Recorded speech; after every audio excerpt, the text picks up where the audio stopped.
plus que 2 jours et le marathon Fast Leader de Rolex se tiendra. En ce qui concerne l'édition 2022, les étalons rugby, le Pilanou, comme on l'appelle, qui vole en éclat face au Velfichas de Namibie. Monsieur, dame, bonsoir et merci de nous retrouver pour Sport 3, l'émission au cœur de l'actualité sportive sur le groupe WattFM 3 TV. Pour parler donc Rollers, nous recevons monsieur Louis Gansoré, c'est le président fondateur de Fast Leaders de Ouagadougou. Louis Guissou plutôt. Louis, bonsoir. Bonsoir à vous. Et en tout cas, merci d'avoir répondu favorablement donc, à notre invitation. Avec vous, il sera question de randonnée en rollers à travers la ville de Ouagadougou tout à l'heure pour les détails. Et nous enregistrons donc le retour de l'un de vos consultants préférés, le Tinagueur Stéphane Bassalia, qui depuis un certain moment était absent. Stéphane, bonsoir. Bonsoir William, bonsoir à tous les téléspectateurs et bien sûr les téléspectatrices de Twitter. Ouais, tu fais bien de saluer les téléspectatrices parce que c'est très important. Elles suivent et elles apprécient. Et puis, que dit à une semaine de la grande fête de la Tabaski, nous recevons un qui a préféré tout simplement écouter son pèlerinage pour venir donc sur ce plateau. En attendant le El Hadj qui va avec, nous avons toujours Ibé Cabré. Ibé, bonsoir. Bonsoir à vous, John William. Bonsoir à tous les téléspectateurs donc, de Sport 3 et de la télévision Trust TV. Je ne dirais pas spécifiquement les téléspectatrices parce que lui, il est dans la marge donc, qui convient avec. Donc moi, je dirais tout simplement bonsoir aux téléspectateurs. Et ça comporte aussi des téléspectatrices en même temps. Voilà. Et puis, en cours d'émission, et cette fois, vous aurez beaucoup de temps pour tenter d'enrouler l'un de ces 2 maillots. Je tiens à rappeler que c'est le dernier jour où les maillots sont en jeu. S'ils ne sont pas enlevés aujourd'hui, ils reviendront certainement, pourquoi pas, à l'équipe technique. Mais avant, on parle donc de marathon Fast Leaders. Vous pourrez voir l'affiche tout à l'heure sur votre écran. Cette randonnée en rollers aura lieu donc dimanche prochain, si je ne m'abuse. Voilà, donc à partir de 7h du côté de la ZAD. Donc on va dire c'est la balade en rollers à travers donc la ville de Ouagadougou. Alors lui, explique-nous c'est quoi le marathon Fast Leaders. Encore bonsoir et merci d'être sur ce plateau. Voilà, le marathon Fast Leaders, c'est une balade en fait en patin à roulette, pour être plus clair. Voilà, nous, pour les enfants à partir de 3 ans jusqu'à un certain âge donné. Voilà, on va faire une balade et à partir de 7h à la ZAD et jusqu'à la route de Gonguin. Oui. Et nous allons refaire un retour. Bien sûr, accompagnés par les parents d'élèves, que nous souhaitons qu'ils accompagnent les élèves avec des vélos. Les parents seront à vélo, voilà. Et les enfants en rollers. En rollers. Une manière aussi de motiver aussi les parents à participer aussi aux activités sportives des enfants et pourquoi pas aussi faire un peu aussi le sport. Faire un peu de sport. Alors la précision que je voudrais, est-ce que quelqu'un qui n'a jamais fait du rollers peut venir et espérer faire la randonnée avec les rollers dimanche? Et là, ça ne sera pas possible parce qu'il faut déjà avoir une notion. Voilà, peut-être la personne peut venir suivre à vélo et peut-être après essayer de s'inscrire pour apprendre à patiner. Alors, on vient avec son vélo ou il y a des vélos à disposition? Il y a des vélos en location pour ceux qui n'en ont pas, à un prix forfaitaire de 2000 francs. Oui. Voilà. Maintenant, ceux qui ont des vélos, ils peuvent venir et accompagner aussi. Ils seront la bienvenue. Voilà, lui est Guissou, président fondateur donc des Fast Leaders qui organise dimanche 3 juillet prochain le marathon Fast Leaders, départ à la ZAD, donc si juste on va dire à une rue du CIAO, voilà, le salon international de la ville de l'artisanat de Ouagadougou, dimanche prochain à 7h. Et puis quand on parle de fast, on parle de rapidité et on va saluer la rapidité avec laquelle l'immense Ibrahim Djanda nous a rejoint sur ce plateau. Djanda, bonsoir. Bonsoir John William Somda, bonsoir à toutes et à tous. Toutes mes excuses donc pour le retard. C'est vrai qu'on ne t'a pas vu arriver. Ouais, mais ça arrive souvent. Ça arrive souvent. C'est vrai que je viens souvent un peu en retard, mais aujourd'hui j'étais grandement en retard. Ah ben d'accord, alors je pense qu'il faut t'avouer, il faut t'excuser. Alors monsieur, la CAN féminine s'ouvre donc demain, vous le savez déjà, les étalons dames ouvriront le bal face aux Lions de l'Atlas. Les étalons qui sont donc déjà au Maroc depuis quelques jours. Les étalons qui ont livré un dernier match, c'était donc samedi dernier au stade municipal Issoufou Konombo, match qui avait permis à l'encadrement technique de faire les derniers réglages avant donc le départ pour le Maroc. 26 joueuses sont présentement donc dans le royaume chérifien pour tenter, comme l'a dit le coach, de remporter la coupe si les autres les laissent. Alors, Ibé, est-ce que les autres finalement vont nous laisser? Non, absolument pas. Les autres ne laisseront pas parce que justement les autres ont mis plus de moyens que nous. Et les autres, ça veut dire que les autres ont plus envie que nous. C'est sûr donc que la volonté de Pascal Sahraoui de voir les adversaires laisser la coupe pour le Burkina Faso risque de se tourner en illusion. Donc il faudra se battre pour mériter donc de remporter cette en coupe. t'écoutant, c'est comme si on a négligé notre participation à cette compétition, comme si on s'est dit, bon, le fait de s'être déjà qualifié, c'est suffisant, on coche la case présent et on revient. Non, il y a des faits. Parce que quand il y avait la CAN des dames, je crois que Truitive était représenté, non? Oui, les hommes, oui. Oui, pour une fois, est-ce que vous êtes au Maroc? On espère qu'ils vont nous appeler. Voilà, donc c'est pour vous dire que l'organisation n'a pas été avec le plus grand sérieux que peut avoir une organisation autour donc d'une CAN, en passant donc par les préparatifs jusqu'aux primes qu'on a octroyées aux fils et aux joueuses. Et nous autres, nous avons dit que tous ceux qui ont imaginé et proposé donc ces primes aux filles déjà, c'est un manque de respect total, absolu. Donc par rapport aux efforts qu'elles ont fournis pour nous donner cette première qualification historique, on a vu aussi les conditions dans lesquelles elles ont été hébergées.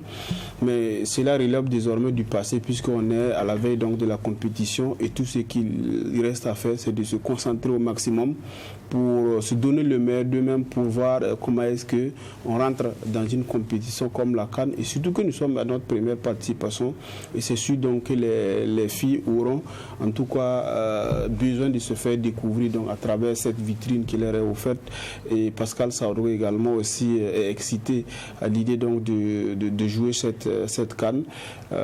Si on met les conditions difficiles de préparation à part, il y a la volonté des joueuses et du staff technique qui peut justement permettre de transcender et de nous apporter justement de très bons résultats.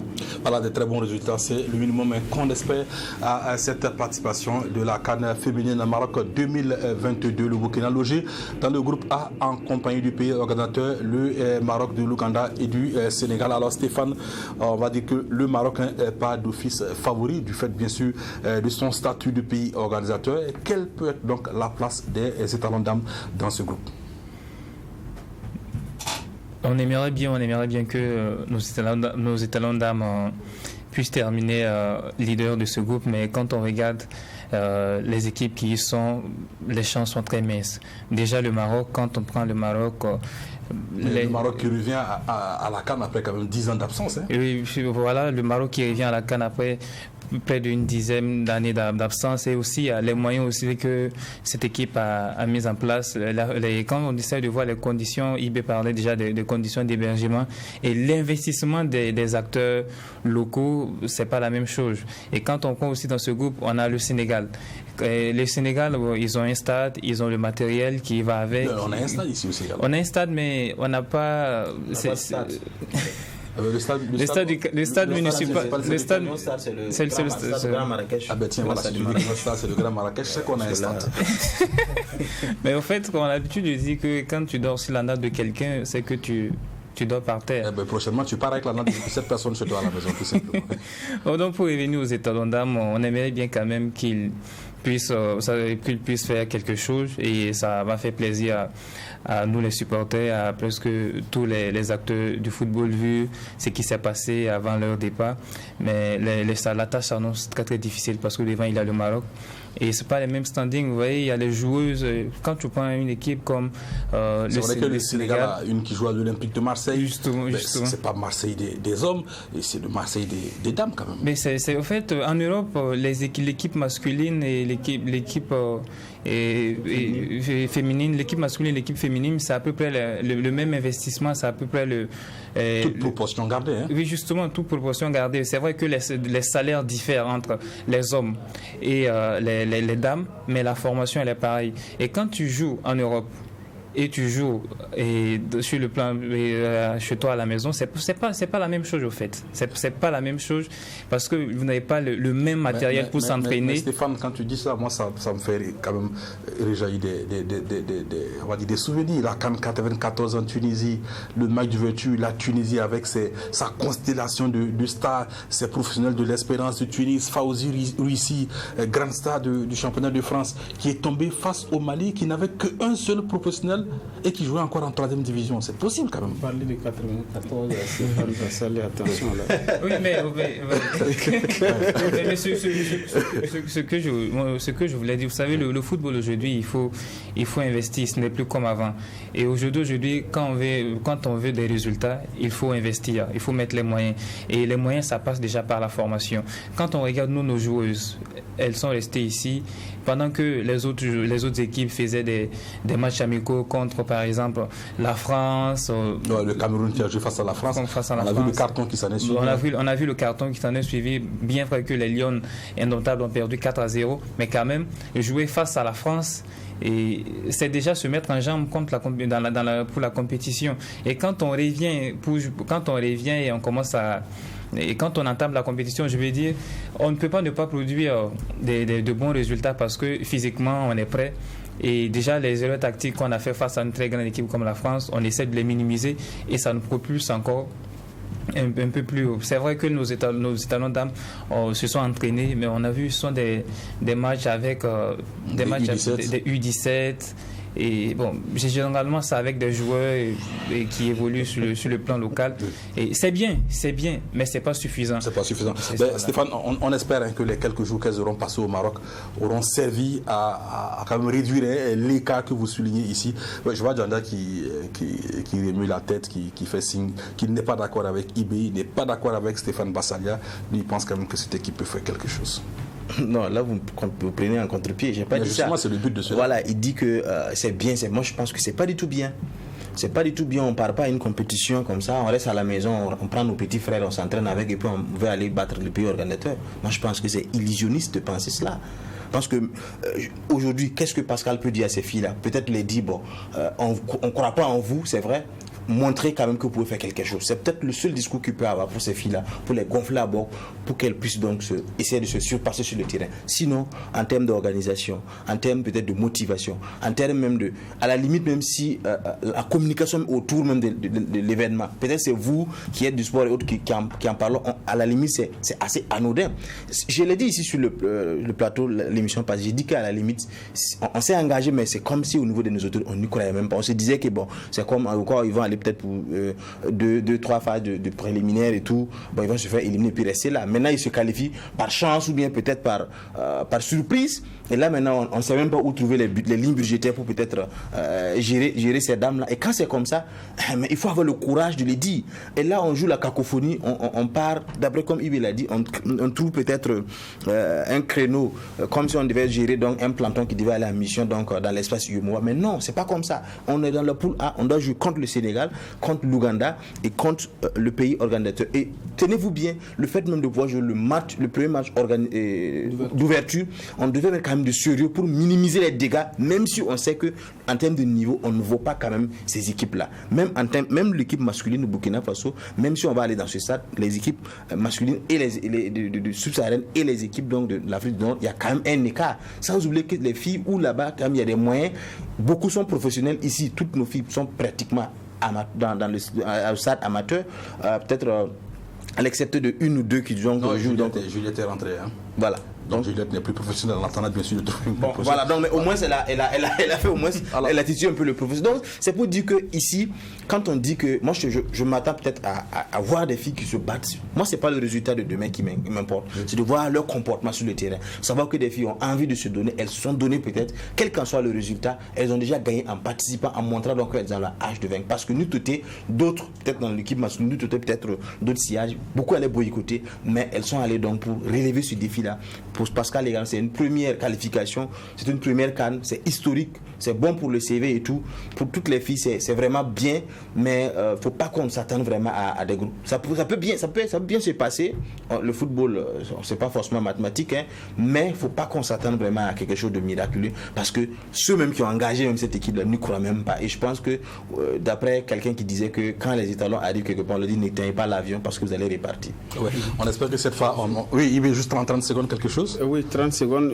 En fait, je voulais résumer et puis relativiser, parce que Pascal a résumé la situation en un mot comme en mille, en disant que la qualification des étalons dames à la CAN, c'est comme une grossesse indésirée. Oui. On ne s'attendait pas à ça. On l'a contracté. Maintenant, on l'a contracté. Maintenant, il faut trouver des solutions. Donc, la conséquence, c'est que... Dans ce cas, j'espère au moins qu'on connaît l'enceinteur. Hein. Oui, justement. Donc, la conséquence, c'est qu'avec cette CAN, on parle d'un budget de 600 millions pour la participation. Et du coup, comparativement à la CAN des hommes, où on s'était préparé, où effectivement on était convaincu, c'est que là-bas, il y a eu un budget de 3 milliards et quelques, près de 4 milliards, comparativement à la CAN des dames où on participe avec 600 millions. Ça veut dire que... Du moment où on n'est pas prêt à éteindre l'avion, autant ne pas aller avec un gros budget. Ah oui, on n'est pas... Mais vous imaginez si on va jusqu'en finale. On dirait au pilote d'éteindre. Ça veut dire qu'il faut rentrer dans les imprévus, encore tirer les cheveux pour trouver de l'argent encore pour compenser le reste du séjour des gens. Je crois que c'est aussi pour ça que le problème de budget que l'événement ne fait pas beaucoup d'attractions, beaucoup de médias ne sont pas conviés donc à la grande messe du football féminin. Mais je voulais relativiser. C'est vrai, les conditions de préparation n'ont pas été ça, d'hébergement. On a parlé effectivement des conditions de restauration et tout. Il fallait un suivi, effectivement, parce que ce qu'on ne dit pas, c'est que c'est des prestataires que le ministère contracte donc pour nourrir et ces joueuses-là, que ce soit les petites catégories, en dehors des étalons A qui ne sont pas logés au Comet, tout le reste des catégories, jusqu'aux dames sont logées donc au niveau du commerce. Et maintenant, pour la restauration, c'est des prestataires. Maintenant, si vous avez un prestataire qui part servir un jus de trucs dans les jus, donc il faut un suivi. Je parie sincèrement et je reste persuadé que si on organise un vote ici sur ce plateau, je parie très sincèrement qu'en vendant ce boubou, Bazin, IB aurait pu nourrir ces filles-là. Non, j'arrive, je vais dire quoi. Vous allez vite en besoin. Ça veut dire qu'il y a un prestataire qui ne fait pas bien son travail, mais il n'y a pas eu de suivi au niveau de la fédération. Est-ce que le prestataire, justement, je suppose qu'il a dû faire des propositions, est-ce que les propositions les meilleures ont été acceptées?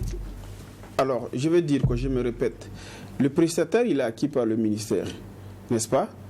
Alors, maintenant, il se trouve que dans l'applicabilité... Est-ce que les propositions du prestataire n'ont pas été revues à la baisse? Non, généralement, c'est un sujet sur lequel je suis à l'aise parce que... Je préfère que tu en termines rapidement. Oui, justement, je vais terminer rapidement avec ce truc.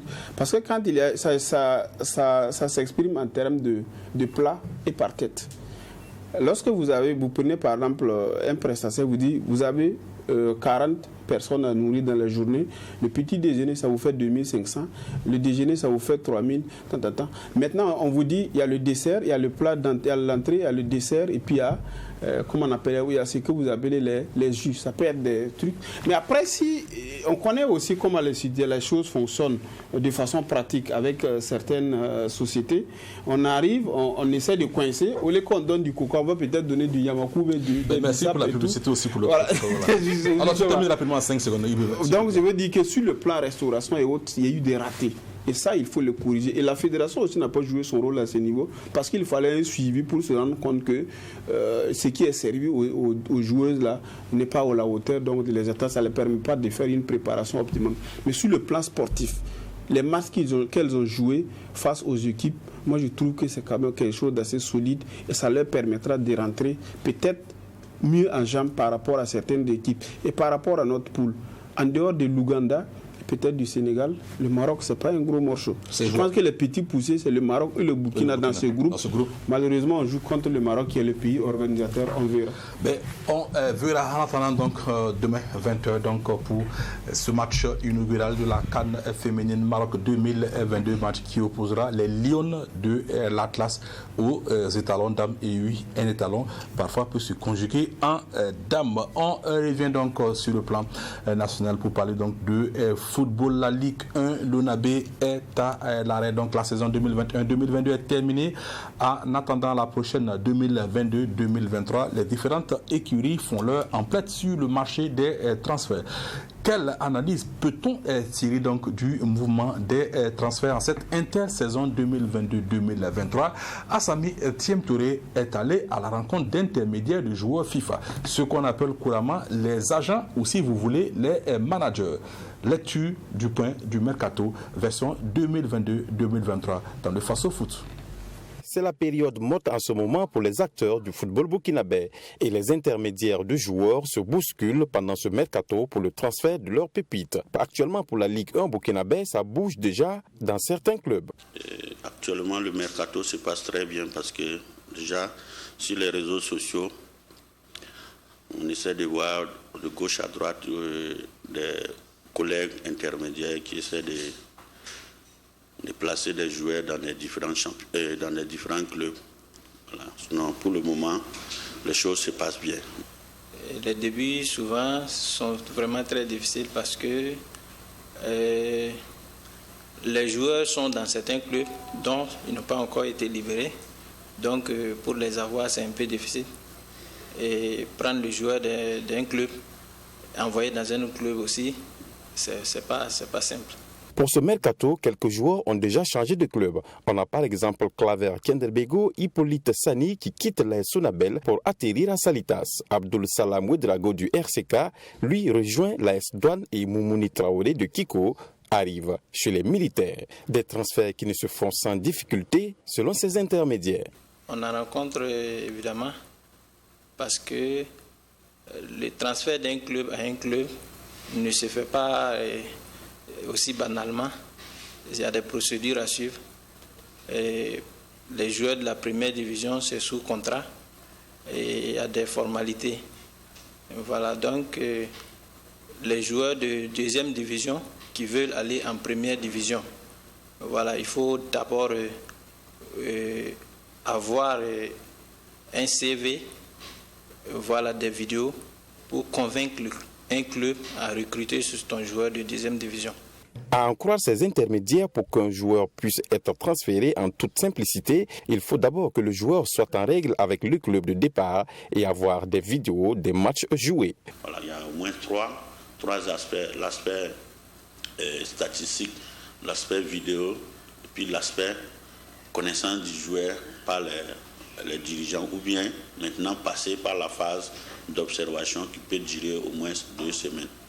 Voilà. Réunis en association, ces intermédiaires œuvrent pour permettre à tous les acteurs de pouvoir facilement effectuer les transferts des joueurs. On est en train de vouloir professionnaliser le milieu. Voilà. Donc du coup, pour jugler même ces problèmes, nous aussi on a essayé de se mettre en association pour pouvoir se donner des idées. Voilà. Le réseau national des intermédiaires FIFA du Burkina Faso, on est en association, pratiquement tous les intermédiaires sont dans ce groupe-là, où on essaie de travailler pour se donner des idées, pour voir comment faire la promotion de nos joueurs et parlant de là, s'il y a des difficultés, essayer de trouver des voies et moyens pour résoudre ces difficultés-là. Voilà. Du côté des entraîneurs, il y a également des mouvements. L'ex-sélectionneur des étalons Kamoumalo, après l'équipe nationale, débarque avec les Gabelous. Mousso Ouedraogo et Manga Diabaté sont désormais des entraîneurs de l'AS Faïniga et Drissa Ouedraogo, après ASK, se retrouve à l'AS Sonabel. Là encore, les intermédiaires ont un rôle à jouer. Ça se passe de manière habituelle. C'est comme ce qui se passe pour les joueurs. Ça veut dire, bon, si le besoin est là, si les dirigeants expriment leurs besoins, et s'ils ont la chance, et si tu as la chance d'entendre ça, voilà, parce qu'il n'y a pas de cadre formel pour exprimer le besoin. Voilà. Donc, si tu as la chance d'écouter ça quelque part, tu t'approches maintenant au staff, aux dirigeants, tu essaies de leur proposer quelques noms. Ces intermédiaires souhaitent par ailleurs que les transferts puissent se faire à tout moment de la saison afin de permettre aux joueurs d'avoir beaucoup de chances d'intégrer des clubs compte tenu du temps du mercato assez court. Voilà le mercato qui donc fermera ses portes en fin du mois d'août prochain. Voilà des mouvements. On sent que c'est un petit peu actif cette saison. Des entraîneurs qui donc ont changé de club. Salitas qui accueille Armand Bassolé, ancien coach donc de l'ASK, et puis Mousso Ouedraogo dit le Mou qui atterrit à l'ASFA Yenenga. Côté joueur également, ça bouge. Stéphane Bassalia, mercato juste ou mercato à ajuster? Ouais, je pense que ça bouge. Hein. Il y a les clubs qui veulent revenir en force, il y a des clubs qui sont descendus et avec des joueurs talentueux qui ne veulent pas rester en D2, qui veulent continuer. Vous avez dépouillé le Kiko FC. Justement, en fait, je faisais, quand je parlais, je faisais occurrence au Kiko FC.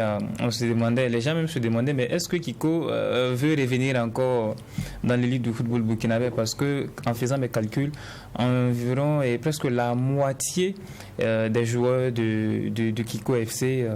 Il y a Abdraman Diko qui a signé à la Sonabel. Il y a Diko qui a signé. Il y a le Real du Faso également qui est parti piocher. Le RCK également a pioché. L'EFO aussi a pioché. La Sonabel. La Sonabel aussi. Il ne reste plus que l'AS Police qui n'a pas encore pioché. Qui n'a pas encore pioché. Il y a Bakary Ouattara qui est là, mais selon les informations que j'ai, il y a de fortes chances aussi qu'il ne soit pas au Kiko FC la saison prochaine. Et il y a de fortes chances qu'il signe avec un club de Bobo qui évolue en Ligue 1. Donc, en tout cas, le mercato est mouvementé. Je crois que la SOA a vu juste en allant chercher Mousso Ouedraogo parce qu'ils ont un effectif de qualité. Le coach aussi, il est de qualité. On a vu que c'est vrai que à l'USO, il n'a pas pu. Au contraire, pourtant, c'est à l'USO qu'il s'est affirmé. Oui, à l'USO. Son dernier passage n'a pas été. Je vais parler de son dernier passage à l'USO, mais après ça, il est venu à l'AS Police. On a vu ce que ça donnait. Il a pu maintenir l'équipe et on a vu aussi le beau jeu qu'il a produit avec l'AS Police et les joueurs qu'il avait. Et on se dit que si un homme comme Mousso Ouedraogo, il a une équipe comme la SOA Yenenga avec ses pléthores, ses joueurs talentueux, il peut produire quelque chose de grand. Donc je crois que la SOA a vu juste et on doit s'attendre à quelque chose de meilleur la saison qui va venir. Je vais parler aussi de l'AS Douane si vous me permettez. En 30 secondes. En 30 secondes qui a ah oui, on avait oublié Kamou Malo qui signe à l'AS Douane. Je crois que moi aussi je vois que c'est une très bonne chose et pour le championnat et ça va attirer oui, c'est une très bonne chose pour le championnat étant donné que l'AS Douane aussi doit préparer la campagne africaine plutôt. Je pense que la saison prochaine il y aura encore plus d'engouement sur le Faso Foot. Merci à toi. Alors, il y a une lecture sur ce mercato-là? Ma lecture elle est toute simple. C'est-à-dire qu'on fait un mercato à la Burkinabé. C'est-à-dire que pour une fois, on n'a pas assisté à une grande valse des entraîneurs en mi-saison, mais ça en fin de saison, donc on constate donc les mouvements ça et là. Déjà, il faut saluer l'AS Douane qui n'a pas lésé sur les moyens pour aller chercher Kamou Malo. On dit qui veut aller loin maintenant sa monture. Et l'AS Douane certainement ne compte pas faire de la figuration en campagne africaine comme bon nombre de nos clubs qui y ont participé. Et déjà quand vous regardez donc les agissements de l'AS Douane, c'est pas forcément comme les années précédentes où on fait une constellation, j'ai envie de dire, donc de joueurs de renom. Là, c'est un recrutement intelligent qui se fait et déjà, moi, je salue le travail à ce niveau-là. Et cela dit, du côté de l'ASFA Yenenga, on allait chercher Mousso Ouedraogo. Je crois que venir à l'ASFA Yenenga, il avait entraîné la Sonabel, l'USFA, l'AS Police, l'USO. À l'ASFA Yenenga, c'est un autre palier qu'il franchit, j'ai envie de dire. On attendra de voir ce que ça va donner parce que derrière, C'était certes des grands clubs, mais ce n'étaient pas des clubs avec autant de pression derrière. À l'Asfa Yenenga, il y a certes les joueurs, mais il y a surtout la pression et des inconditionnels de l'équipe qui participent aux entraînements des équipes depuis le premier jour de l'entraînement jusqu'à la fin de la saison. Il y a des supporters qui sont des entraîneurs de fait parce qu'ils se sont forgés une expérience en regardant les coachs défiler. Donc je pense que c'est une épreuve qui attend Mourinho. Comment est-ce qu'il va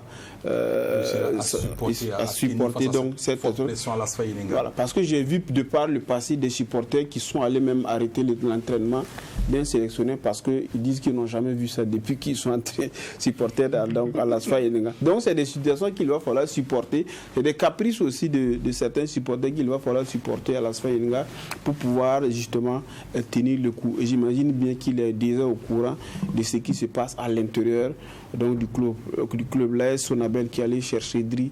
C'est aussi un autre pari, c'est un autre palier pour Dri qui va aller chercher le club qui vient récemment donc d'être champion, qui a peiné justement dans le dernier championnat, mais qui régorge justement à son sein aussi des joueurs suffisamment talentueux. Et c'est un très bon challenge pour lui. L'un dans l'autre, tout ce qu'on constate, c'est que même au niveau des entraîneurs, il y a une montée en puissance d'une génération d'entraîneurs, de la promotion de Mousso, d'Idrissa Ouedraogo, de Mamadi Bagué, de Armand Bassolé. Donc c'est cette génération d'entraîneurs-là qui est en train donc de prendre les commandes, les destinées des choses. Et on a vu aussi ce qu'ils ont été capables de proposer en termes de jeu. Et c'est justement sous la houlette et la direction technique nationale, avec l'identité de jeu qu'on peut constater dans nos stades. Merci à toi. On reste avec les entraîneurs. Merci de conclure par les coachs, puisque c'est d'eux qu'on va parler. Ceux du Kadigo ont tout simplement décidé de se réunir autour d'une association, une association qui a porté donc Antoine Ilboudo à sa tête. C'est la première assemblée générale de l'amicale des entraîneurs de football du Kadiogo. À peine créé, il était de bon ton pour cette association de regrouper ses membres afin de faire un bilan des activités menées et proposer un programme d'activité pour la saison à venir. L'objectif de cette assemblée générale était de présenter le bilan des activités déjà menées, le bilan moral et financier, et adopter le programme d'activité et des divers. Nous avons en tout cas pu présenter le bilan que l'Assemblée a estimé vraiment satisfaisant et un programme d'activité a été adopté avec quelques amendements. Quand nous comptons pouvoir mener à bien ces différentes activités pour le bien de l'amicale des entraîneurs de football du Kadiogo. Le point essentiel était d'abord mobiliser plus d'adhérents afin de pouvoir avoir un effectif conséquent qui regroupe tous les entraîneurs de la province du Kadiogo. Pour une première, l'AMEFCA a saisi l'occasion pour féliciter et encourager ses membres qui se sont illustrés de belles manières au cours de cette année sportive, ainsi qu'Amoumalo, Brahima Traoré, Amadou Sampo, Yaya Kone, pour ne citer que ces entraîneurs, ont reçu des attestations. Nous avons initié des attestations de mérite pour les entraîneurs qui ont eu, en tout cas, à faire des exploits au cours de la saison 2021-2022. Et aussi les sélectionneurs qui ont eu à, en tout cas, mener à bien les équipes nationales, ils ont reçu également des attestations de mérite. Toutes choses qui concourent à une motivation supplémentaire. Nous n'avons pas la prétention de faire quelque chose d'extraordinaire, mais reconnaître déjà le travail de quelqu'un, c'est déjà très bien. C'est aussi une source de motivation. Ces entraîneurs de football du Kadiogo apprécient positivement la création de cette amicale. Pour eux, cela va permettre aux entraîneurs de s'entraider. Je pense qu'il faut une structure pour défendre toute activité humaine. Et je pense que nous pouvons nous situer. Nous aurons déjà 2 structures qui peuvent nous reprendre au niveau national.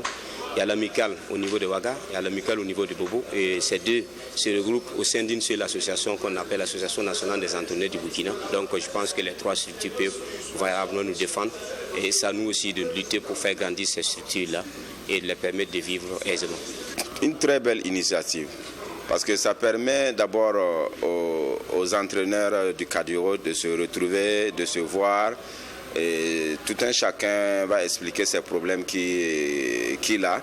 sachant bien que, vous savez, nous les entraîneurs, du jour au lendemain, ça devient compliqué pour toi. Aujourd'hui, tu es demandé, et puis demain, en un rien de temps, tu es aux oubliettes. Donc, ça fait que, avec l'amicale des entraîneurs de football de Kadioro, ça fait que, bon, on voit qu'il y aura une solidarité, il y aura beaucoup de soutien entre nous. La MEFCA procédera dans les jours à venir à des formations, des recyclages en vue d'entamer sereinement la saison. Voilà, on revient sur ce plateau et on parle à nouveau du marathon Fast Leaders, donc qui se tiendra dimanche 3 juillet à Ouagadougou. Nous sommes avec lui, Guissou, le président et fondateur de l'association Fast Leaders. Alors, pour donc, ce marathon, cette randonnée en rouleurs, il faut préciser, cette randonnée en rouleurs, d'abord, quelles sont les conditions de participation? C'est vrai qu'il faut d'abord savoir faire du rouleurs. Est-ce qu'un pratiquant de rouleurs qui n'est pas de votre club peut venir participer? Oui, déjà, il faut noter que l'activité, c'est d'abord l'activité du club. Donc, ça veut dire qu'on va plus permettre ceux qui sont du club, voilà, les membres du club. Voilà, maintenant, s'il y a quelqu'un qui a une notion dans ce domaine-là, on peut le laisser participer parce qu'après, c'est la cohésion sociale à travers la pratique du rollers. Bien sûr. Voilà. Alors, vous débutez dimanche à 7h. Est-ce toute la journée que vous avez ou il y a un temps dans lequel il faudra donc revenir au point de départ? Oui, parce qu'après, on va faire des pauses. Oui. Voilà, comme il y a des tout petits, de 3 ans, peut-être 2 ans et demi aussi. Donc, il faudra suivre un peu leur rythme. On va faire quelques pauses. Et ce ne sera pas toute la journée. C'est vrai qu'on a vu une la dernière fois qui devait sensiblement avoir 8 ans et qui nous disait que quand elle était petite, voilà. J'espère qu'elle sera encore là, celle-là. Elle sera là. Alors, à lui, Guissou, tu restes avec nous pour parler donc du marathon Fast Leaders, l'occasion faisant de Daron. Selon toi, est-ce que la pratique du roller se porte bien au Burkina? Est-ce que les gens comprennent l'utilité de faire du roller? Oui, ils comprennent. Maintenant, ils arrivent à accepter. C'est pas simple. Ça n'a pas été facile déjà même à nos débuts. Voilà, parce qu'après, c'est un sport de rue qui n'était pas vraiment connu comme ça et les gens prenaient ça mal. Voilà, donc on a vu des injures, tout et tout, mais bon, on a essayé d'accepter, on a fait avec jusqu'à la création du club qui est en place depuis 2013. Et bon, on s'organise du mieux qu'on peut. On essaie aussi de, comment dirais-je, parler plus avec les parents, ceux qui ont des enfants, qui ont peur de les envoyer parce qu'après ils se disent qu'ils vont se balader alors que non, c'est tellement organisé au club, il n'y a pas de souci. Côté sécurité, il n'y a pas de problème pour ça. Est-ce que vous êtes regroupé en fédération? Bon, pour le moment, il n'y a pas de fédération. Il y en avait, mais il y a quand même une ligue qui est là déjà. Voilà, il n'y a pas de fédération. Alors, qu'est-ce que lui, Guissou, a dit à ceux qui pensent que le roller, c'est pour les voyous? Bon, déjà, c'est une passion. Ça, déjà, il faut l'aimer d'abord, comme tout sport, on peut le dire. Et peut-être parler plus aux parents, de plus les encourager à venir dans le club Fast Leader pour voir comment on encadre déjà les enfants à bas âge, à partir de 2 ans, demi, 3 ans, jusqu'à... Voilà. Et déjà au club aussi, on ne prend pas un enfant qui n'est pas studieux. Voilà. Quand tu viens pour inscrire ton enfant, on essaie de voir si vraiment il étudie bien à l'école, à la limite même voir même son bulletin. Voilà, si c'est bizarre, eh bien, il ne sera pas inscrit au club. Merci à toi, lui et Guissou. Vous êtes tous invités dimanche prochain du côté de la ZAD pour donc le marathon Fast Leaders. Occasion également pour vous rappeler que la ligne sera bientôt ouverte pour donc le jeu. On reste sur ce plateau et on parle donc des awards de la CAF. Voilà, c'est, on va dire, les distinctions officielles de la Confédération africaine de football. Et le Burkina est plutôt bien servi quand on parle donc des nominés. Je dis bien les nominés, ce n'est pas encore les élus. Alors, du côté donc des pays nominés donc pour, on va dire, la meilleure équipe de l'année, le Burkina Faso, le Cameroun, les Comores, l'Égypte, la Guinée équatoriale, la Gambie, le Mali, le Maroc, le Sénégal et la Tunisie. Voilà donc 10 pays nominés à ce niveau, au niveau des hommes. Ça, en tout cas, si on enlève donc les 2 finalistes de la dernière CAN, à savoir l'Égypte et le Sénégal, est-ce que le Burkina, en quelques secondes, est-ce que le Burkina Oui. Vous avez oublié celui qui vous a battu pour arracher la troisième place. Moi, je peux enlever les 3 premiers. Écoute, je pense qu'à la IB, tu es d'accord avec moi, à la CAN, 3e et 4e, c'est la même chose. Hein. Je pense que ça ne joue pas à grand chose. Pas à grand chose. Hein. C'est vrai, on a vu les conditions, mais non, mais on peut aussi relativer avec le parcours que le Cameroun a eu. Oui, bien sûr. Et puis, surtout que c'est des votes. Surtout que c'est des votes. Il faut leur laisser quelque chose quand même. Voilà. On peut même voter les Comores comme meilleure équipe. Voilà. C'est une question de. Les gars, rapidement, 30 secondes, est-ce qu'on a une chance ici? Même si elle est très réduite, mais déjà faire être nominé déjà, c'est quelque chose de bien. Alors là où je pense que le Burkina a de grandes chances, c'est du côté donc des jeunes espoirs avec Dango Ouattara qui est donc également nominé. On va voir tout de suite l'affiche. Dango Ouattara, Karim Konaté de la Côte d'Ivoire donc et puis Hannibal Djibril donc de la Tunisie, Pape Mata du Sénégal, El Bilal Touré du Mali, Lex Moriba de la Guinée. Je pense qu'ici, au vu des différentes prestations à la CAN, on peut se mouiller. Dango Ouattara a ses chances, n'est-ce pas, Stéphane? Bon, oui, on peut dire que Dango Ouattara a ses chances, mais dans ce groupe, nous n'oublions pas aussi qu'il y a Konaté Karim qui est là. Oui, c'est vrai qu'il n'a pas eu. Il n'a pas confirmé au niveau international comme Dango a pu faire. C'est vrai qu'il n'a pas confirmé au niveau international comme Dango Ouattara l'a fait. Il a gagné Kamaldine Sulemana également. Ici, mais sur le plan continental en Afrique, ici en campagne africaine, on a vu ce que Konaté Karim a fait et on a vu aussi ce qu'il fait. Il a fait le long du championnat ivoirien. Mais le championnat ivoirien par rapport à une révélation de la Ligue 1 quand même, Stéphane. C'est vrai, mais bon, honnêtement, je vois que Dango Ouattara, je suis d'accord avec vous, Dango Ouattara a plus de chances de remporter ce trophée. Mais moi, ma déception, je ne sais pas si on en parlera. On en parlera. On en parlera. T'inquiète, on en parlera. Je sais où tu vas en venir. Attends-moi, j'arrive. Alors, monsieur, après donc les espoirs, place maintenant au coach et le Burkina une fois a également donc on va dire un représentant à ce niveau. On va voir tout à l'heure donc l'affiche en ce qui concerne les nominés du côté donc des coachs. Voilà, Kamou Malo, Amir Abdou qui était à la tête des Comores et qui entraîne maintenant les Mourabutoun, Carlos Queiroz, Pizzo Moussimane, Tom Senfield de la Gambie. On a Aliou Cissé donc du Sénégal, Walid Redragui donc du WAC de Casablanca, Vaïd Ali Logique donc des Lions indomptables, des Lions de l'Atlas et puis Florent Ibengue donc du Racing Club de Berkane. Ibrahim Djanda. Chance tout de même mince quand même pour Kamou Malo. Oui. Qui malgré on peut dire une bonne CAN par rapport aux concurrents quand même, parce qu'on peut dire qu'avant la CAN il n'avait pas également peut-être un parcours assez étincelant par rapport à certaines, voilà, Ibengue et autres qui ont quand même eu une certaine, les Valides et autres qui ont une certaine position, même si à un certain moment ici c'était une question de révélation, c'était peut-être le Comorien et le Burkinabé qui étaient un peu les entraîneurs de la révélation un peu de l'année. Mais là, coach de l'année. Oui, on parle de coach de l'année, quoi qu'on dise, Aliou Cissé garde quand même. Je me dirais la corde en attendant que les autres bien sûr puissent suivre. Et la partie qui nous intéresse tous, celle où Bassalia voulait déjà mettre les 2 pieds et les 2 mains, c'est le joueur de l'année. On va voir donc les affiches. Voilà, on va donc il y a Riyad Mahrez pour l'Algérie, mais le Burkina qui peut, on va dire, déjà commencer à se faire un peu plaisir. Bertrand Traoré, Blati Touré, Edmond Tapsoba, voilà. Et puis on a le Camerounais André, donc Anguissa, on a Kala Toko Ekambi, on a Edouard Mendy, on a Khalidou Koulibaly, on a Namphalis Mendy, et puis on a l'inévitable Sadio Mané, que dit donc bien sûr de Mo Salah. Alors Stéphane, lâche-toi maintenant. Bon, je pense que ici il y a rien à dire. Oui. Ça va se jouer entre Sadio Mané. Mais la CAN que Edmond nous sort. La CAN que Edmond nous sort, c'est vrai, Edmond il a été parfait pendant la CAN, mais ici Mané et Salah ils ont été plus sur le plan. Il faut préciser que c'est les compétitions de la CAF qui sont prises en compte, n'est-ce pas, IBK?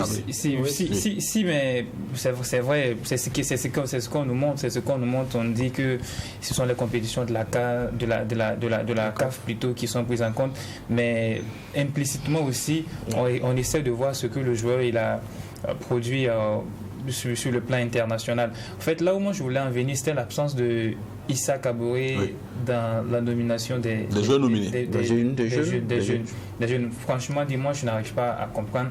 Il a fait un excellent parcours pendant la Coupe d'Afrique des Nations. Terminé meilleur jeune joueur. Il a terminé meilleur jeune joueur. Il a l'âge aussi, non? Non, il a terminé meilleur jeune joueur de la CAN. Il est toujours dans la tranche des espoirs. Justement, donc il est toujours dans la... Si on doit tenir compte de la compétition même passée, il est toujours dans la tranche des espoirs. Et c'est inadmissible. Tu ne peux pas dire ça à quelqu'un et la personne va croire. Mais pourtant, c'est vrai. Et c'est ce qui frustre. Stéphane, on nous fait savoir qu'il y a quelqu'un au bout du fil. Monsieur, bonsoir. Bonsoir, monsieur. Bonsoir. S'il vous plaît, est-ce que vous pourriez, avant tout propos, décliner votre identité? Votre nom, s'il vous plaît? C'est Willy Razak. Vous dites? Votre nom, s'il vous plaît? Oui, allô? Oui. Votre nom, s'il vous plaît? C'est Razak Willy. Razak Willy. Razak Willy. D'accord, monsieur Razak Willy. Alors, lequel des deux maillots vous intéresse? Et le maillot de Bazier. Le maillot de Nino Geoffrey Bazier.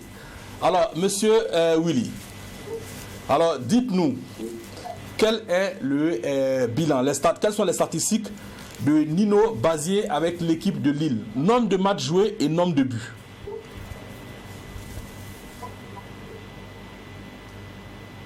Bon. Et bon, une passe décisive, 0 but marqué. Vous dites combien? 10 matchs joués. 10 matchs joués. Une passe décisive. Oui. Oui. D'accord. Monsieur Willy, ce n'est pas la bonne réponse. Merci. On poursuit en espérant donc le prochain intervenant. On parle donc volleyball à présent, si vous le permettez. Le championnat national hommes et dames se joue actuellement du côté du plateau de volleyball de la fédération 6 donc au sein de l'ISSDH. On voit donc ici quelques images de volley. Il faut préciser que du côté donc des dames, le verdict donc est enfin tombé. On revient sur ce plateau pour donc un intervenant avant bien entendu de vous donner donc le tableau des finales chez les dames. Monsieur, bonsoir. John. Bonsoir. Oui, bonsoir John. Alors, s'il vous plaît, est-ce que vous pouvez vous présenter? Oui, c'est Kaboré Lawal. Monsieur? Kaboré Malik. Monsieur Kaboré Malik. Alors, monsieur Kaboré, lequel des deux maillots vous intéresse? Celui de Gustavo Sangaré. Celui de Gustavo Sangaré. Il est là, il est bien là, voilà. Enfin, ouais, je me trompe. Alors, dites-moi, statistique Gustavo Sangaré avec son club de Quevilly Rouen depuis sa signature dans ce club. Vous pouvez répéter la question s'il vous plaît? Alors, depuis 2018 qu'il joue à Quevilly, donnez-moi les statistiques de Gustavo Sangaré. Il n'a pas encore marqué de but, si je ne me trompe pas. Il n'a pas encore marqué de but et il a joué combien de matchs? Un peu serré, je vais dire 30 matchs. 30 matchs depuis 2018-2019. Alors, monsieur, si vous, je pense que Gustavo doit se fâcher contre vous. Non seulement vous diminuez le nombre de matchs qu'il a joué et vous diminuez les buts qu'il a marqués. Je pense qu'il est fâché. C'est pas la bonne réponse.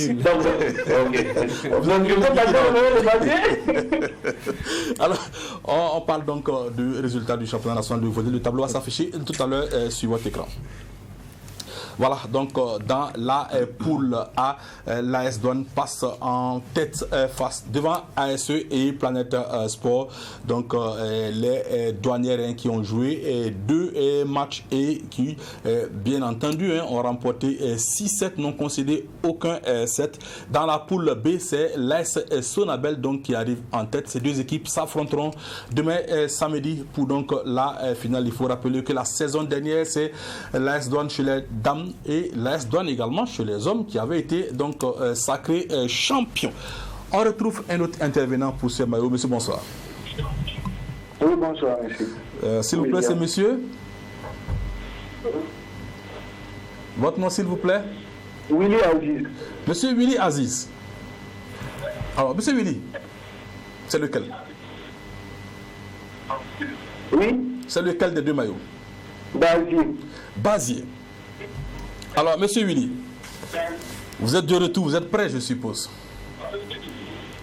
Dites-moi combien de buts Nino Geoffroy Basier a-t-il marqué lors de la phase finale, la CAN des moins de 20 ans en 2021?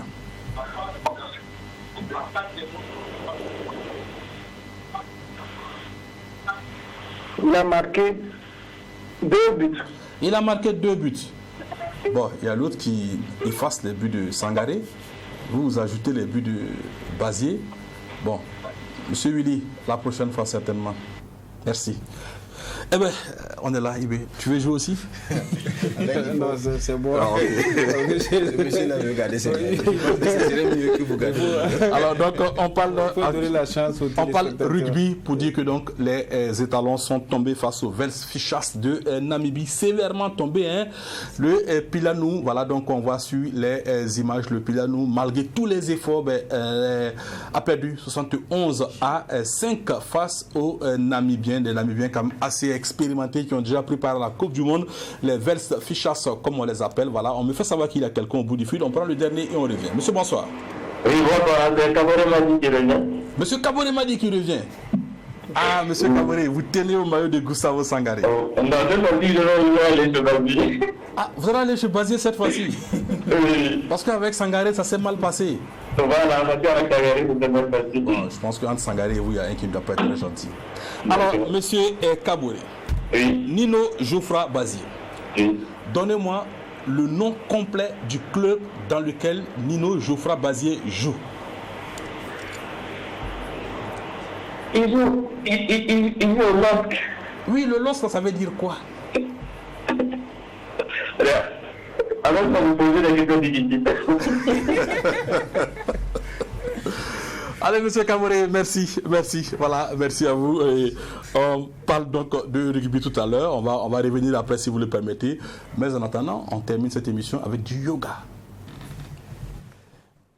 Déclarée journée internationale du yoga chaque 21 juin de l'année depuis 2015 par l'Assemblée générale de l'Organisation des Nations Unies, le Burkina Faso n'a pas été en marge le samedi 24 juin dernier. L'événement a été célébré par Wata Yoga Club à travers une cérémonie à l'Institut des sciences, du sport et du développement humain ISSDH. Des moments qui ont permis de voir les facettes de cette discipline indienne. Et ce que vous avez vu ce soir, ce sont un certain nombre d'enchaînements, de postures. Certains sont connus par le grand public, certains ne sont pas connus. Par exemple, la marche de l'éléphant et les 28 postures de la salutation à la lune ne sont pas connues du grand public. Vous allez voir un peu toute la documentation, vous n'allez pas retrouver. Ce sont des enseignements qui sont transmis de maître à élève. Vous avez donc des enchaînements un peu plus populaires que nous connaissons, la salutation au soleil. Ce sont ces 12 séries d'enchaînements de postures. Et après ça, nous avons travaillé sur des postures que nous appelons dans un langage courant la chaise, juste pour renforcer la stabilité de l'être. Des postures d'équilibre comme l'arbre, voilà, pour développer la capacité donc de pouvoir tenir debout, quelles que soient les intempéries que nous traversons. Cette cérémonie a connu la présence de chargés d'affaires de l'ambassade de l'Inde au Burkina Faso. Il a félicité les organisateurs pour la tenue effective de cette activité. C'est un plaisir pour moi de prendre part à cette journée qui est la 8e journée de la célébration du yoga.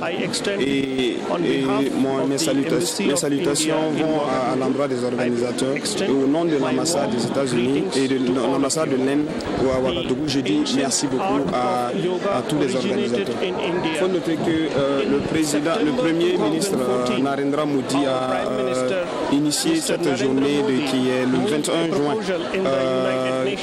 comme journée internationale de la célébration du yoga. Même son des cloches pour le directeur général des loisirs représentant le ministre des Sports à cette journée internationale du yoga. Je voudrais donc au nom de monsieur le ministre des Sports, de la Jeunesse et de l'Emploi dire merci au peuple de l'Inde pour cette opportunité, toi qui nous donnes pour permettre à notre jeunesse de pouvoir apprendre ces principes et règles, cette sagesse du yoga qui, comme vous le savez, permet encore de développer certaines formation en l'homme. À travers les démonstrations que vous avez suivies ici, comme nous, vous vous rendez compte que le yoga est une discipline des arts martiaux qui aide à la formation de l'homme. Notons qu'à la veille de la commémoration de la journée internationale du yoga, les acteurs se sont donné rendez-vous au monument des héros nationaux de Ouagadougou pour le lancement du mois du bien-être. Cet événement, qui a eu l'appui de l'Organisation mondiale de la santé, va s'étaler jusqu'au 24 juillet prochain. Voilà, tous donc au 4 juillet prochain. Il faut juste savoir aujourd'hui que du côté donc de la Sainté, il y avait Gérard Zongo, Daniel Sankara, du côté donc du son La Sainté, Lucas Kiem Tarboum, au son il y avait Jérémy Tao, et à la réalisation il y avait tout simplement Césaire Kafando. J'étais sur ce plateau avec Ibé Kabri, Stéphane Bassalia Ouattara, Ibrahim Dianda et lui, Guissou, président, donc fondateur du Fast Leaders, le Fast Leaders qui organise dimanche le marathon Fast Leaders en roller. C'est tout pour Sport 3 d'aujourd'hui. Prochain rendez-vous d'information sportive sur le groupe ATFM True TV et c'est pour donc lundi. En attendant donc ce lundi, restez fidèles au programme de True TV.